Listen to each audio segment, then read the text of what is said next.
नमस्कार दोस्तों, DD red के एक और वीडियो में आप सभी का स्वागत है। मैं हूं आलोक। तो भाई, पाकिस्तान का चेहरा सबके सामने बेनकाब हो चुका है। ईरान, इजराइल और अमेरिका के मुद्दे पर पाकिस्तान का दोगलापन पूरी दुनिया ने देख लिया है और खुद पाकिस्तानी जो हैं वो इससे बड़े जलील महसूस कर रहे हैं खुद को, क्योंकि एक तरफ वो खुद को तो मुस्लिम उम्मा का सपोर्टर बताते हुए ईरान का सपोर्ट कर रहे हैं, लेकिन दूसरी तरफ जो उनकी सरकार है या जो उनके सिपह सालार हैं, फील्ड मार्शल आसिम मुनीर, उन्होंने जो किया है उसे दुनिया याद रखेगी और पाकिस्तानी इसी वजह से जलील हो रहे हैं। अब खुद कुछ पाकिस्तानी जो हैं वो आसिम मुनीर को एक्सपोज कर रहे हैं, पाकिस्तान की फौज को एक्सपोज कर रहे हैं, पाकिस्तान के दोगलेपन को एक्सपोज कर रहे हैं, और ये देखने में सुनने में बड़ा मजा आने वाला है। तो दो वीडियो है मेरे पास। एक वीडियो एक आम पाकिस्तानी का है जो उसमें आसिम मुनीर की बत्ती बना रहा है, और दूसरा पाकिस्तानी पार्लियामेंट के भीतर का है जिसमें एक नेशनल असेंबली के सीनेटर हैं, मेंबर हैं, वो आसिम मुनीर की बैंड बजा रहे हैं। तो चलिए, मजा आएगा देखने में। पहला वीडियो जो एक आम पाकिस्तानी आसिम मुनीर की पोल खोल रहा है। आपने देखा कि आसिम मुनीर साहब ने, हमारे जनरल साहब ने, हमारे फील्ड मार्शल साहब ने सेल्फ प्रोक्लेम, उन्होंने डोनाल्ड ट्रंप के साथ लंच किया। अब इतनी नवाज़िशात का मकसद क्या है? इतनी नवाज़िशात का मकसद तो आपको पता ही है। डॉलर आ रहे हैं, बिल्ली थैले से बाहर आ गई और बाहर आके इसमें डॉलर देख रही है। बिल्ली के ख्वाब में डॉलर आ रहे हैं चींचड़ों की तरह। देखें, जब इसराइल ने ईरान पर हमला करना था तो जाहिर बात है डोनाल्ड ट्रंप को तो पता था, और इसकी प्लानिंग बहुत पहले हो चुकी थी। इसी असना में पाकिस्तान और इंडिया की जंग छिड़ गई, और अब जाहिर बात है पाकिस्तानी बेसिस तो बहुत करीब है ना ईरान के। तो जनाब, इसीलिए पाकिस्तान की साइड ली जा रही थी, क्योंकि इन्होंने आगे चल के पाकिस्तान से बेसिस मांगने थे। और जनरल साहब तो तैयार है भाई, सब कुछ लुटाने को हम तैयार है, डॉलर वखार मेरा मूड बने। तो ये थी सारी कहानी, ये था। अब समझ में आया, ठीक है, डॉलर लो या शिकर डीएचए बनाओ, डीएचए तेहरान, डीएचए तल अवीव। तो देखिए दोस्तों, ये एक आम पाकिस्तानी है, और मैं ये गारंटी के साथ कह सकता हूं कि ये पाकिस्तान में तो नहीं है, क्योंकि पाकिस्तान में अगर रहते तो ये इस तरह की बातें नहीं करते। और ये पक्का पीटीआई के सपोर्टर हैं, इमरान खान के सपोर्टर हैं, तभी वो बातें कर रहे हैं। लेकिन जो इन्होंने बातें कही, आप इसको उस नज़रिए से मत देखिए कि ये शहबाज शरीफ के विरोधी खेमे से हैं, इमरान खान के खेमे से हैं। जो बातें करेंगे वो इमरान खान के पक्ष की करेंगे। मेरा सवाल एक आम पाकिस्तानी से है कि आपके इस पाकिस्तानी भाई ने जो बातें कही हैं, क्या वो बातें झूठ हैं? क्या वो बातें फेक हैं? क्या उन बातों में सच्चाई नहीं है? आप कुरान पर हाथ रखकर क्या ये कह सकते हैं एक वीडियो बनाकर कि आसिम मुनीर ने जो किया है वो बिल्कुल सही किया है?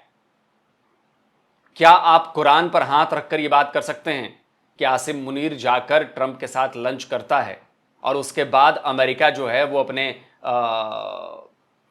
स्टेल्थ बॉम्बर्स जो है वो भेजता है B-2, और जो आकर ईरान पर बॉम्ब गिराकर चले जाते हैं मुलाकात के ठीक कुछ ही घंटों बाद? क्या ये बात आपको जचती है? क्या ये आपको बात पचती है कि आसिम मुनीर ने इजराइल के खिलाफ ईरान के जंग में अमेरिका और इजराइल का साथ नहीं दिया? ये कुरान पर हाथ रखकर आप लोग ये बात कह दीजिए। और अगर आप ये बात नहीं कह सकते तो फिर आप लोगों की गैरत मर गई है, क्योंकि देखिए, पाकिस्तान की आम जनता ईरान के साथ खड़ी रहे, कुछ भी करे, उसका फर्क नहीं पड़ता। दुनिया को मैसेज किया जाता है, दुनिया को मैसेज ये जाता है कि पाकिस्तानी आर्मी का चीफ ट्रंप से मिला और उसके बाद ट्रंप की फौज ने, एयरफोर्स ने जाकर ईरान पर बम बरसाया, हमला किया। और इसके पीछे की वजह क्या है वो भी मैं आपको बताऊंगा। सिर्फ डॉलर वजह नहीं है। एक वजह डॉलर है, लेकिन सिर्फ डॉलर वजह नहीं। वजह है आसिम मुनीर भारत के खिलाफ फंसा हुआ है, और वो जानता है कि अगर इसमें आसिम मुनीर को निकाल सकता है कोई, तो वो अमेरिका ही निकाल सकता है। लेकिन आसिम मुनीर ये भूल गया है कि वो वाला मामला नहीं है, वरना ट्रंप ने पीएम मोदी को भी फ़ोन किया ईरान पर हमले के पहले, याद करिए आप लोग, और पीएम मोदी ने वो डिक्लाइन कर दिया, बोला कि नहीं, मेरे पास अभी वक्त नहीं है, अभी मैं मिल नहीं सकता, अभी मुझे ओडिशा जाना है, वहाँ पर मेरे पहले से शेड्यूल फिक्स है। वो गए नहीं। अगर पीएम मोदी उस वक्त चले जाते, क्योंकि अंदाजा था ना, हमारी एजेंसीज को पता है ना कि वहां पे क्या गुल खिलाए जा रहे हैं, तो ये पूरी दुनिया को मैसेज जाता कि ईरान के खिलाफ भारत ने कदम बढ़ा दिए हैं।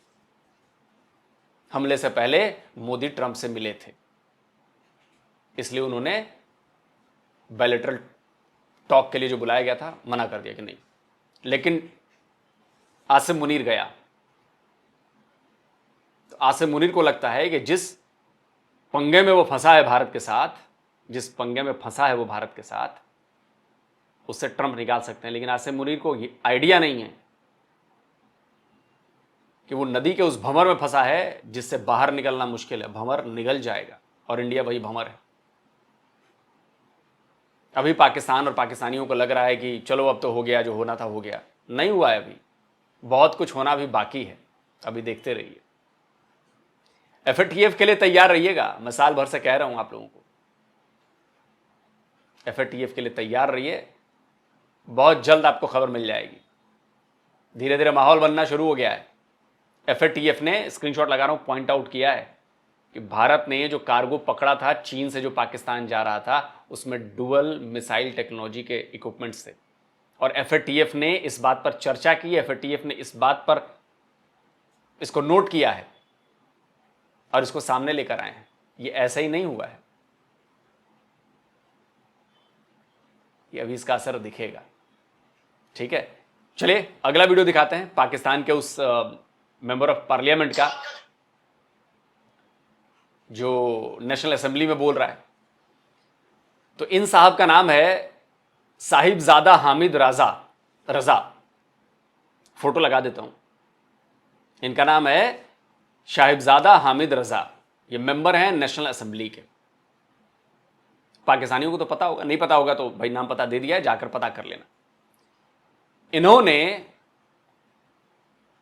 नेशनल असेंबली में आसिम मुनीर को कुछ सुनाया है और ये हर पाकिस्तानी को सुननी चाहिए कि कैसे आसिम मुनीर ने तुम्हें धोखा दिया है। पाकिस्तानियों, अगर अभी भी तुम लोग बिट्रे किया है, उसने गद्दारी की है, लेकिन अगर अभी भी तुम लोग नहीं समझ रहे हो, मैं फिर कहता हूं, ये मुस्लिम उम्मत टुम्मा कुछ नहीं होता है।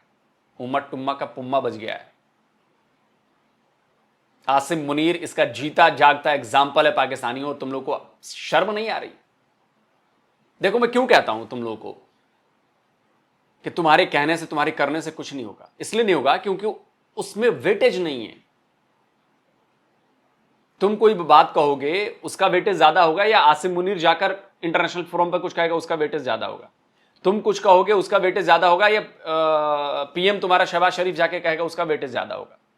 जाहिर सी बात है उनका वेटेज ज्यादा होगा, क्योंकि वो ऑफिशियल्स हैं, तुम नहीं हो। तुम आवाम हो जो रगड़ी जाने के लिए बनी है पाकिस्तान की। जो फैसला तुम्हारा पीएम करेगा, जो फैसला तुम्हारा आसिम मुनीर करेगा, वही फैसला पाकिस्तान का माना जाएगा। तुम ईरान के साथ खड़े हो ना खड़े हो, उससे कोई फर्क नहीं पड़ता। जो तुम्हारे देश की लीडरशिप, जो तुम्हारे देश की आर्मी चीफ उसका फैसला करेगा, वही फैसला पाकिस्तान का माना जाएगा, पूरे पाकिस्तान। तुम उससे अग्री करते हो नहीं करते हो, कोई फर्क नहीं पड़ता। तुम्हारे साइन दस्तावेज पे नहीं चलते हैं, शहबाज शरीफ के चलते हैं। तुम्हारे साइन नहीं चलते हैं, आसिम मुनीर के चलते हैं। समझे? तो यहाँ के कह देना कि नहीं हम तो कंडेम करते हैं, आसिम मुनीर तो ये है, आसिम मुनीर वो है, हम उससे अग्री नहीं करते, हम नहीं मानते, शहबाज को पीएम नहीं मानते। तुम्हारे मानने न मानने से घंटा फर्क नहीं पड़ने वाला, क्योंकि ताकत उसके हाथ में है, ताकत उसके साइन पे है, तुम्हारे पास नहीं है। तुम्हारे पास अगर ताकत होती तो इमरान खान 2 साल से जेल में ना बंद होता। और तीसरी वजह जो है आसिम मुनीर को, वो है इमरान खान वाले मामले पर अमेरिका का साथ। समझे? तो चलो सुनाता हूं तुम्हारे नेशनल असेंबली में क्या हो रहा है। तुम्हारे दोगलेपन का मुजाहरा पूरी दुनिया देख रही कि आसिम मुनीर क्या कर रहा है दोगला, शहबाज शरीफ दोगला क्या कर रहा है, तुम्हारे पार्लियामेंट में क्या दोगलापन हो रहा है। चलो सुनवाता हूं। इस बात का जवाब देना कि पूरा इंटरनेशनल मीडिया ये कह रहा है कि आप अपनी एयर बेस देने जा रहे हैं ईरान के खिलाफ, आप अपना समुंदर देने जा रहे हैं ईरान के खिलाफ। आपकी वजारत खारजा ने उसके ऊपर क्या मौकफ दिया है? कोई बंदा बतलाए क्या मौकफ दिया उसके ऊपर? आप तो चुप है। इसलिए कि आपको फर्क नहीं पड़ता। आपके तो फ्लैट हेवन फील्ड के अंदर हैं। आपने तो यहां से उठना है। अगर खुदा ना खास्ता पाकिस्तान पर कोई मसला हुआ, आपने तो रातों रात फ्लाइट पकड़नी है, जिस तरह मुशर्रफ के टाइम पे पकड़ी थी, और यहां से निकल के आपने वहां पर भाग जाना है। ये 30 सेकंड की क्लिप काफी है पूरे पाकिस्तान के दोगलेपन को सामने लाने के लिए। ये भारत का बंदा तो नहीं कह रहा, पाकिस्तान का बंदा कह रहा है, पाकिस्तान के नेशनल असेंबली के अंदर कह रहा है। पाकिस्तानियों शर्म आ रही है। और बेसिस तुमने दे दिए, बेसिस तुमने दे दिए। मेजर गौरव आर्या ने, याद करो, 2 महीने 3 महीने पहले कहा था, 6 महीने पहले कहा था, या साल भर से वो कह रहे हैं कि पाकिस्तान चाकू घोंपेगा ईरान को, और घोंप दिया उसने। बेसिस देगा, बेस दिए गए। बेस क्यों दिए गए? बैकअप के लिए। बैकअप भी तो होना चाहिए ना। अगर मान लो उतनी दूर से उड़कर आ रहे हैं। अच्छा, बीच में एक बड़ी खबर चलाई गई पाकिस्तानियों के द्वारा कि भारत का एयर स्पेस यूज हुआ है, और भयंकर इंफॉर्मेशन वॉर चलाई गई। उसको भी एक्सपोज करने वाला हूं मैं आज डिफेंस डिटेक्टिव के वीडियो में। पूरी डिटेल से वीडियो बन रही है, कैसे तुम लोगों ने इंफॉर्मेशन वॉर। तुम लोग समझते हो ना कि जैसे तुम लोग जाहिल हो, बेवकूफ हो, तुम्हारी बात पूरी दुनिया मान लेगी और दुनिया कोई काउंटर नहीं कर पाएगी। अरे कोई ऐसा प्रोपेगेंडा करो जिसमें काउंटर करने की गुंजाइश ही ना बचे। लेकिन अकल चाहिए। बहनों से शादी करके अकल नहीं आती है, अकल कम होती जाती है। कजन मैरिज कर करके तुम लोगों ने अपने अकल की बैंड बजवा ली है, समझे? इसलिए तुम लोग ऐसा प्रोपेगेंडा करते हो जिसमें पकड़े जाते हो, पूरी दुनिया पकड़ लेती है तुम्हें, फिर दुनिया हंसती है, पाकिस्तानी ये देखो, ये आईक्यू लेवल इन पाकिस्तान में। पूरी कौम जो है वो जाहिल हो चुकी है बहनों से शादी कर करके, समझे? ये तो हालत है तुम लोग की। तो उसको एक्सपोज करूंगा, ढंग से वीडियो बन रही है, मजा आएगा। वापस आते हैं इस पे। मजबूरी है आसिम मुनीर की देना। आसिम मुनीर जानता है कि मुस्लिम उम्मा उसके साथ नहीं है। आसिम मुनीर जानता है कि ईरान को जब जब लिंक्स निकाले जाएंगे तो उसमें पाकिस्तान फंसेगा। आसिम मुनीर जानता है कि परवेज मुशर्रफ ने ईरान को न्यूक्लियर टेक्नोलॉजी दी थी, और जब परवेज मुशर्रफ पकड़ा गया तो उसने अब्दुल कदीर खान को बलि का बकरा बना दिया, कुर्बानी का बकरा बनाया उसने उसको।